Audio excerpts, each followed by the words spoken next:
कृष्णस्यासीत् सखा कश्चिद् ब्राह्मणो ब्रह्मवित्तमः विरक्त इंद्रियार्थेषु प्रशांतात्मा जितेन्द्रियः यदृच्छयोपपन्नेन वर्तमानो गृहाश्रमी तस्य भार्या कुचैलस्य क्षुत्क्षामा च तथा विधा।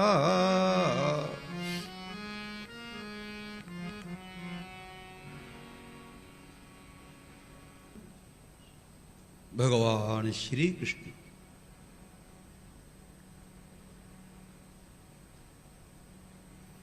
सांदीपनी महर्षि के आश्रम में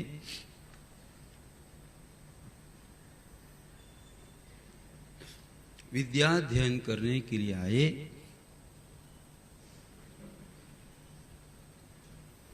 उसी आश्रम में सुदाम जी महाराज भी आए। दोनों में स्नेह रहा, दोनों में निस्वार्थ प्रेम रहा। प्राचीन शिक्षण पद्धति में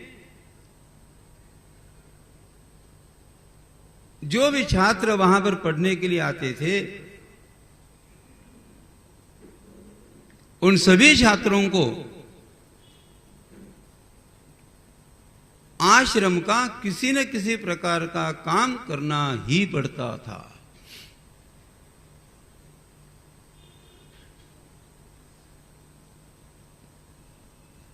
ग्रुप वर्क, अलग अलग ग्रुप बनाए जाते थे और अलग अलग छात्रों को एक एक काम आश्रम का दिया जाता था कि भाई आपको रास्ते की स्वच्छता करना है, आपको रसोई घर संभालना है। भगवान श्री कृष्ण के हिस्से में भी कोई काम आता था। यह कन्हैया भगवान श्री कृष्ण अपने बंटवारे में जो काम आता था वो काम जितना जल्दी हो सके उतना जल्दी वो पूरा कर लेता था। और अपना काम पूरा करने के पश्चात सुदाम जी महाराज के पास में जाते बताते थे, देखो आप अध्ययन करें। सुदामा जैसे ही बताता, नहीं करो, मेरे बंटवारे में अभी यह काम आया हुआ है, यह काम अधूरा है, यह काम पूरा करने के पश्चात मैं अध्ययन के लिए बैठूंगा। तभी यह कन्हैया यह कृष्ण बताते थे कि देखो सुदाम जी महाराज, आप यहाँ पर अध्ययन करने के लिए आए, आप पढ़ाई करें, आप अध्ययन करें, आपके बंटवारे में जो काम है वो मैं स्वयं पूरा कर लूंगा। इतना प्यार।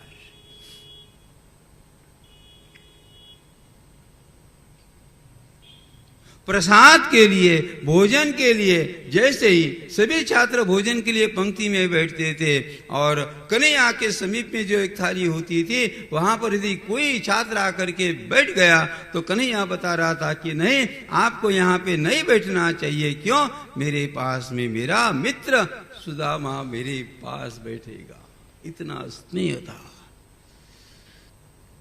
कुछ दिनों के लिए साथ में रहते।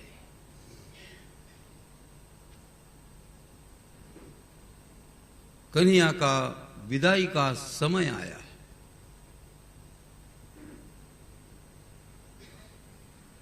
कल सुबह कन्हैया आश्रम को छोड़ करके जाने वाला है। यह वार्ता जैसे सुदाम जी महाराज ने सुनी, सुदाम जी महाराज अत्यंत दुखी हो जाते हैं।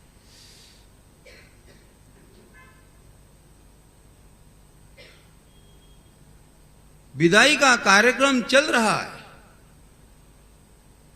सांदीपनी महर्षि है, अन्य सभी छात्र वहां पर है, किंतु सुदामा वहां पर दिखता नहीं। कन्हैया ने जैसे ही अन्य छात्रों को पूछा कि बताओ ये सुदामा कहाँ पर है, दो मित्रों ने बताया कल से जैसे ही सुदामा ने ये चर्चा चली, यह वार्ता सुनी, सुदामा अत्यंत दुखी है। यह सुदामा उस पेड़ के नीचे अकेला खड़ा है।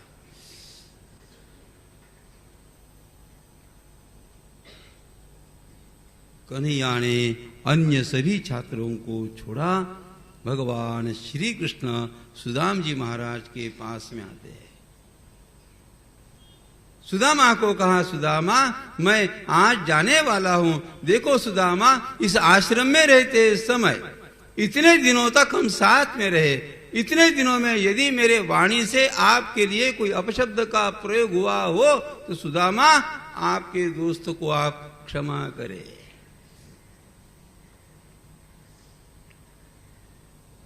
जैसे ही कन्हैया के वाणी से यह शब्द आया, मेरे वाणी से अपशब्द, सुदाम जी महाराज ने कन्हैया को रोकते हुए कहा कि नहीं कन्हू, मेरे लिए आपके वाणी से अपशब्दों का प्रयोग होना यह संभव नहीं। मैं आश्रम में क्यों रह पाया? यहाँ आने से पूर्व मेरे मन में इस प्रकार का भाव था, मैं यहाँ नहीं रह पाऊंगा। मेरे प्रति मेरे माता का वात्सल्य है, मेरे प्रति मेरे पिता का प्रेम है। मैं आश्रम में आने के पश्चात भी सोचता था, माता का वात्सल्य, पिता का प्रेम इस आश्रम में कहाँ से मिलेगा। मैं यहाँ रुकना नहीं चाहता था, किंतु कन्हू केवल 4-5 दिनों में आपने जीवात्मा के ऊपर इतना प्रेम किया, मैं माता के वात्सल्य को मैं भूल गया, पिता के प्रेम को यह जीवात्मा भूल गया। आप कैसे कहते हो मेरे लिए अपशब्द का प्रयोग? कन्हैया ने कहा, देखो सुदामा, कभी तो भी आप मिलने के लिए आना है। सुदाम जी महाराज ने कहा, कन्हू मैं होकर के आपको मिलने के लिए आना कैसे संभव है? जब आपकी इच्छा होगी तब हम दोनों की मुलाकात हो सकती है, क्योंकि आप इस प्रकार स्वाधीन परमात्मा है, मैं पराधीन जीवात्मा हूं। जब भगवान की इच्छा होती है तब जीवात्मा का परमात्मा के साथ में संयोग होता है। मैं कैसे आऊं? आप जब विचार करोगे, आपकी कृपा रही तब हमारी मुलाकात होगी। कन्हैया ने आश्रम का परित्याग किया। कुछ दिनों के पश्चात सुदाम जी महाराज भी अपने घर लौटते हैं। अपने गुरुदेव से गृहस्थ आश्रम स्वीकार करने की अनुमति ली। तत्पश्चात घर आए। सुदाम जी महाराज का विवाह होता है। विवाह हुआ, किंतु परिवार में संपत्ति कैसी होती थी? रहने के लिए मकान नहीं, टूटा हुआ एक तवा और फूटी हुई एक थाली, इतनी ही केवल सुदाम जी महाराज की प्रॉपर्टी थी। यह दरिद्रता में जी रहा था, किंतु दरिद्रता होने के पश्चात भी यहाँ पर सुखदेव जी महाराज वर्णन करते हैं, राजन इतनी दरिद्रता, इतनी अकिंचन, इतना होने के पश्चात भी सुदाम जी महाराज का अंतःकरण कैसे था?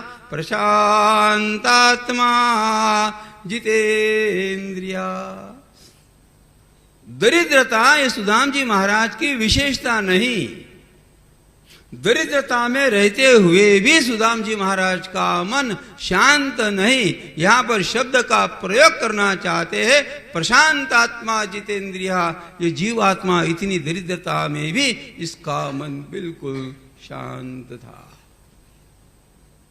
कभी भी स्वयं के जीवन में सुदाम जी महाराज की पत्नी ने किसी भी प्रकार का दुराग्रह नहीं रखा है। सुदाम जी महाराज की पत्नी स्वयं के जीवन में कदापि एक भी व्रत का उद्यापन नहीं कर पाई। कैसी अवस्था होगी?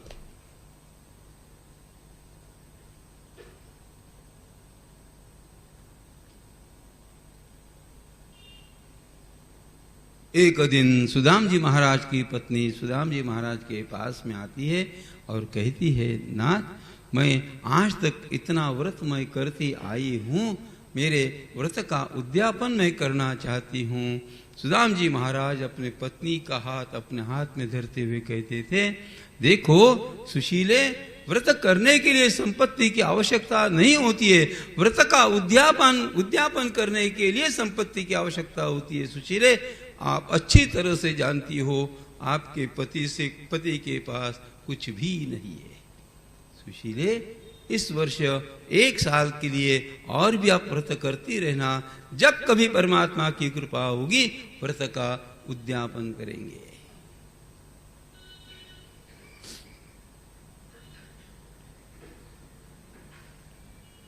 एक दिन सुदाम जी महाराज की पत्नी उनके समीप में आती है और कहती है, चलो मैं तीर्थ यात्रा करना चाहती हूँ। गांव की इतनी माताएं तीर्थ यात्रा करती है, मैं स्वयं तीर्थ यात्रा करना चाहती हूँ। सुदाम जी महाराज ने कहा, मेरे पास संपत्ति तो नहीं, किंतु तीर्थ यात्रा करने के लिए हम पैदल जा सकते हैं, हम पैदल तीर्थ यात्रा करेंगे। किंतु सुशीले, जिस धर्मशास्त्र ने तीर्थ यात्रा का उपदेश दिया, तीर्थ यात्रा का आदेश दिया, वही धर्मशास्त्र यह भी कहता है तीर्थों में जाने के पश्चात थोड़ा बहुत दान धर्म करना चाहिए, तीर्थ में जाने के पश्चात अपने पूर्वजों का पिंडदान करना चाहिए, धर्मशास्त्र यह भी कहता है।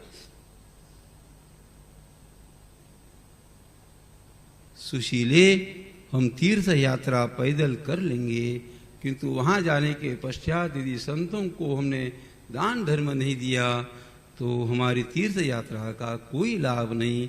और सुशीले, आप अच्छी तरह से जानती हो आपके पति के पास दान धर्म करने के लिए मेरे पास कुछ भी नहीं। सुदाम जी महाराज की पत्नी पूरे जीवन में कदापि तीर्थ यात्रा नहीं कर पाई, इतनी दरिद्रता में यह पत्नी जी रही है, किंतु सुदाम जी महाराज की पत्नी ने अपने पति को कदापि छोटा नहीं समझा। This is love. 10 पीढ़ी तक चले, इतना धन यदि पति के पास में है तो कोई भी पत्नी अपने पति के प्रति प्रेम दर्शाती है, उसका प्रेम हो सकता है। किंतु एक दिन भी हम तीर्थ यात्रा नहीं कर सकते, एक व्रत का उद्यापन करने की भी हमारे पास क्षमता नहीं है। इतने दरिद्रता होने के पश्चात भी जो पत्नी अत्यंत शांत रहती है उसे वास्तव में पत्नी ही कहते हैं। कृपा करके पति को संपत्ति कमाने की मशीन मत बनाओ। सुख में साथ देते हो तो दुख में भी साथ देना चाहिए। विवाह के समय में हम संकल्प इस प्रकार का करते हैं, सुख में दुख में हम दोनों साथ में रहेंगे।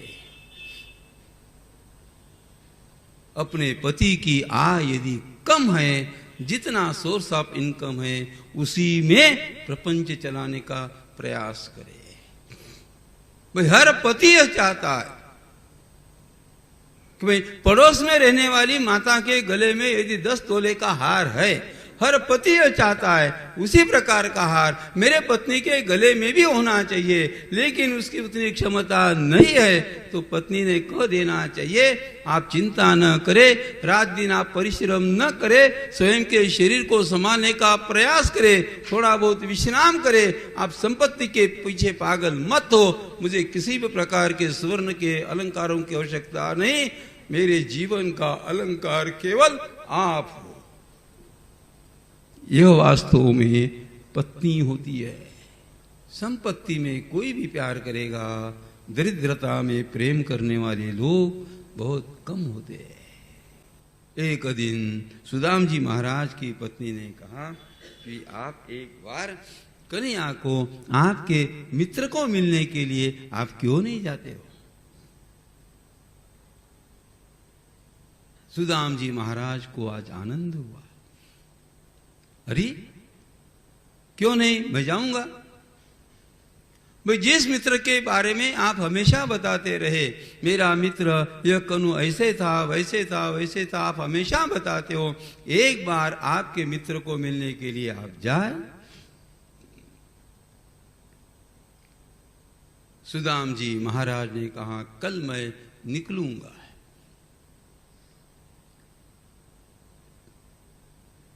दोपहर के समय में सुदाम जी महाराज स्वयं विश्राम कर रहे थे। और सुदाम जी महाराज की पत्नी सुशीला घर के बाहर निकलती है, पड़ोस में जाकर के माताओं से प्रार्थना करती है, मेरा पति कल अपने मित्र को मिलने के लिए जाने वाला है। श्रीमान घर की पत्नी ने, उस स्त्रियों ने बताया, भाई आपका पति मित्र को मिलने के लिए जाने वाला है, आप हमारे द्वार के ऊपर क्यों आई?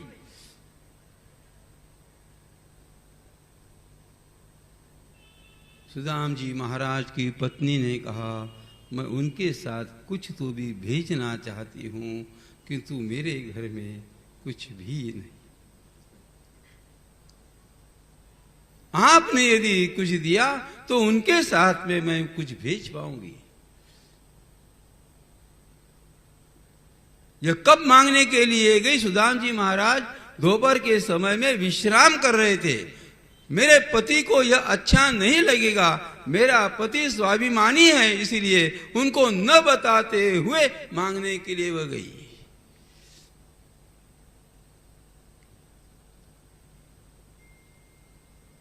यह भगवान तथा भक्त में यह एक स्पर्धा चल रही थी। सुदाम जी महाराज ने व्रत लिया था, मैं किसी के पास से कदापि कुछ भी नहीं मांगूंगा, नहीं नहीं, मैं भगवान से भी कुछ नहीं मांगने वाला।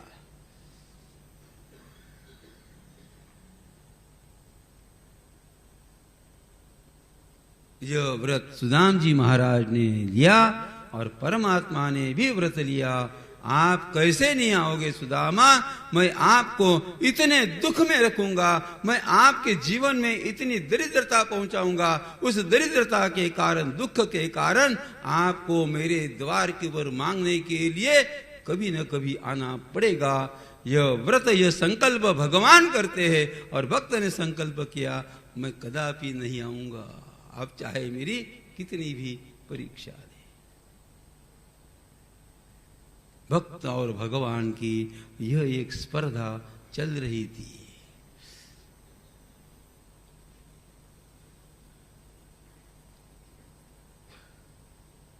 सुदाम जी महाराज की पत्नी जैसे ही पड़ोस के घर में जाती है, पड़ोस के घर में रहने वाली स्त्री ने थोड़े से तंदुल दिए।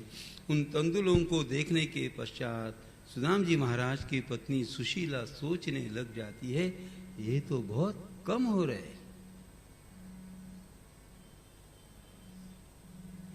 इतना कम मैं कैसे भेज सकती हूं?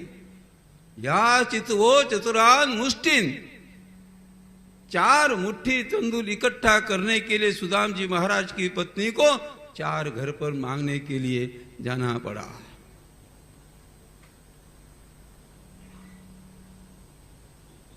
वह घर पे आती है और तत्पश्चात उन तंदुलों की पोटली बांध करके वो रखती है। दूसरे दिन सुबह के समय में सुदाम जी महाराज जाने के लिए निकलते हैं।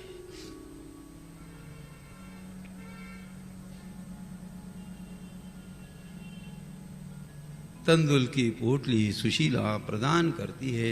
सुदाम जी महाराज निकले, परमात्मा का चिंतन करते करते निकले। द्वारिका जाना है। द्वारिका जी में प्रवेश किया। लोग सुदाम जी महाराज की ओर देखते रह गए।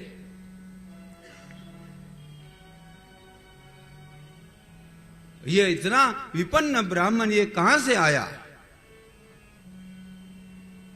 केवल एक सामान्य धोती और सामान्य अंगोछा पहना हुआ इतना दरिद्री ब्राह्मण ये कहां से आया?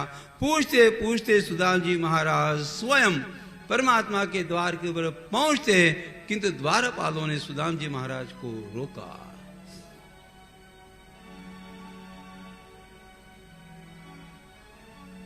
द्वारपालों ने कहा, अरे भिखारी, आप अंदर कहां जाना चाहते हो? आप अंदर नहीं जा सकते। सुदाम जी महाराज ने कहा, देखो मैं कुछ मांगने के लिए नहीं आया हूं। द्वारपाल ने धक्का दिया। सुदाम जी महाराज स्वयं नीचे गिर जाते हैं। उन्होंने कहा, मैं मांगने के लिए नहीं, कन्हैया मेरा बचपन का मित्र है, मैं मेरे मित्र को मिलने के लिए आया हूं। जब यह बार बार बताता है कन्हैया को मिलने के लिए, तो एक द्वारपाल ने कहा, भाई कम से कम जाकर के परमात्मा को संदेशा तो दे, फिर आपको मिलने के लिए कोई गरीब ब्राह्मण आया है।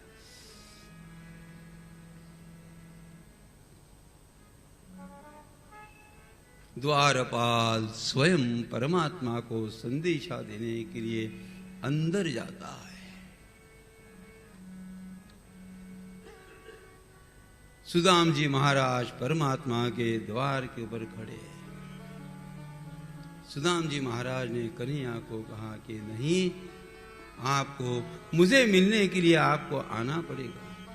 नहीं, यह शायद आएगा, किंतु बचपन में आश्रम में जैसे ही मैं आश्रम के बाहर से आश्रम में आता था, उस समय में कन्हैया मेरा स्वागत दौड़ते दौड़ते मेरा स्वागत करता था। शायद आज उस प्रकार दौड़ते दौड़ते स्वागत नहीं करेगा, क्योंकि वह द्वारिकाधीश है और मैं अकिंचन सामान्य ब्रह्म। शायद वैसा स्वागत आज मेरा ये नहीं करेगा। आश्रम में थे तो मित्रत्व का भाव था, आज वो बहुत बड़ा हो चुका है, मेरा स्वागत क्यों करेगा। भगवान के प्रेम के प्रति सुदाम जी महाराज के अंतःकरण में संशय का भाव निर्माण हो रहा है। आएगा, शायद द्वारपाल को कहेगा कि नहीं, कौन आया है, सुदामा आया है ना, उसे कहना उसके 8 दिन के लिए रहने की निवास की व्यवस्था करे। अभी मैं बड़े बड़े लोगों में बैठा हूं और 8 दिन के पश्चात मैं उसे मिलूंगा, शायद वो तुरंत मुझे नहीं मिलेगा। आशंका का भाव।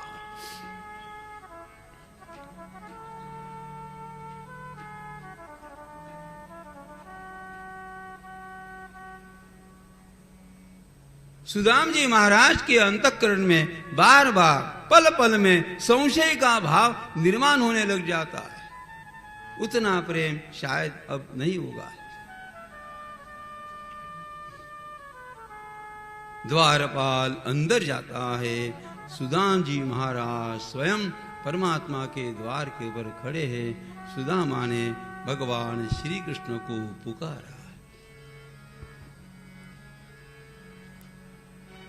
आवो कन्हैया, आवो मुरारी, तेरे द्वार आया सुदामा भिखारी। आया सुदामा भिखारी,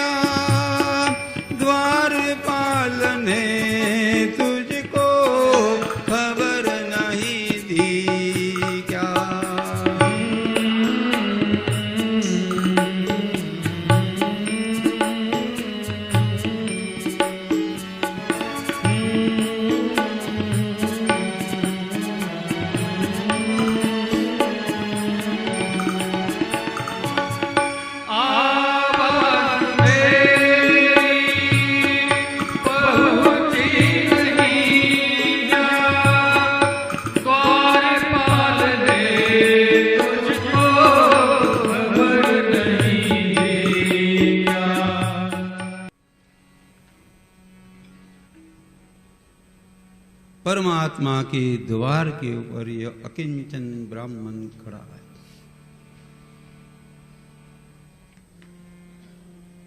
द्वारपाल अंदर जाता है।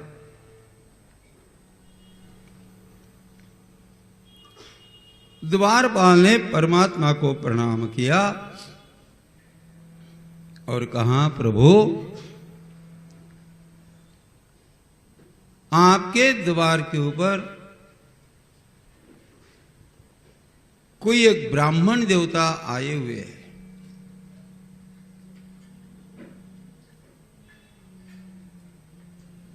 उस ब्राह्मण की ओर देख करके लगता है शायद ये द्वारिका का नहीं है।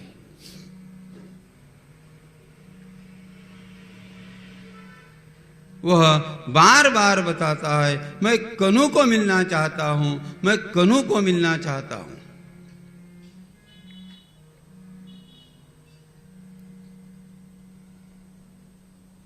भगवान श्री कृष्ण चिंतन करने लग जाते, इतने वर्षों के पश्चात मुझे कनु कहने वाला ये कौन आया।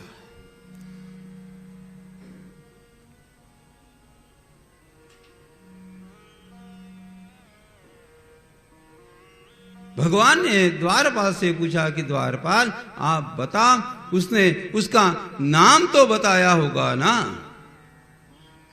द्वारपाल ने कहा कि हाँ भगवान, आपने जैसे पूछा उसने अपना नाम भी बताया, स्वयं का नाम वो सुदामा बताता है।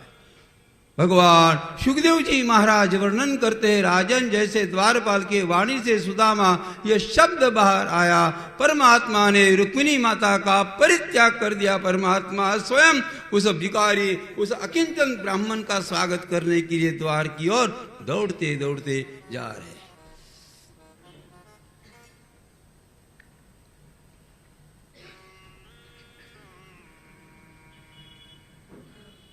सुदाम जी महाराज द्वार के ऊपर खड़े, परमात्मा के द्वार के ऊपर जाने वाला हर जीवात्मा भिखारी का रूप लेकर के ही हो जाता है। कोई संपत्ति की भीख मांगता है, कोई ज्ञान की भीख मांगता है, कोई सत्ता की भीख मांगता है, वो मांगने के लिए ही जाता है।